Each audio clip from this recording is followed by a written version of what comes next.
తెలంగాణ ప్రభుత్వం అన్ని అనుమతులతో మనం కాళేశ్వరం ప్రాజెక్టును త్వరితగతిన పూర్తి చేయాలి, తెలంగాణ ప్రజల రైతుల దాహార్తిని తీర్చాలని చెప్పి మనము కేంద్ర ప్రభుత్వ సంస్థల నుంచి అప్పు తెచ్చుకున్నాం. ఇది ప్రైవేట్ బ్యాంకులు కాదు.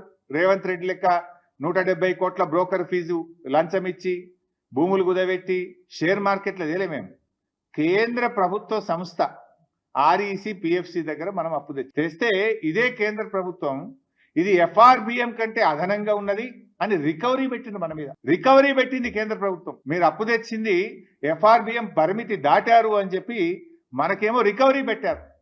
కానీ ఇప్పుడు ఆంధ్రప్రదేశ్కి ఏమంటున్నారు, మీకు 40,000 కోట్లు గ్రాంట్గా ఇస్తాం, ఇంకో 40,000 కోట్లు అదనంగా అప్పు తెచ్చుకోవడానికి ఎఫ్ఆర్బిఎం పరిమితులు దాటి కూడా మీకు పర్మిషన్ ఇస్తాం.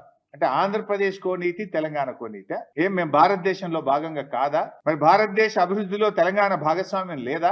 ఎందుకు తెలంగాణ పట్ల బీజేపీకి ఇంత కక్ష అని నేను అడుగుతా ఉన్నా. ఎందుకు బీజేపీ తెలంగాణ మీద పగబట్టింది అని నేను అడుగుతా ఉన్నా. ఇవాళ మీరు పోలవరం జాతీయ ప్రాజెక్ట్ ఇచ్చారు ఆంధ్రప్రదేశ్ కు, సంతోషం, వి వెల్కమ్. మాకేం జలసీ లేదు. మాకెందుకు జాతీయ ప్రాజెక్ట్ ఇవ్వరు? మా పాలమూరు ఎత్తిపోతల పథకానికి ఎందుకు ఇవ్వరు? మా కాళేశ్వరంకి ఎందుకు ఇవ్వరు? మా సీతారామ ప్రాజెక్టుకి ఎందుకు ఇవ్వరు? ఆంధ్రప్రదేశ్కి ఆల్రెడీ పోలవరం జాతీయ ప్రాజెక్ట్ ఇచ్చారు.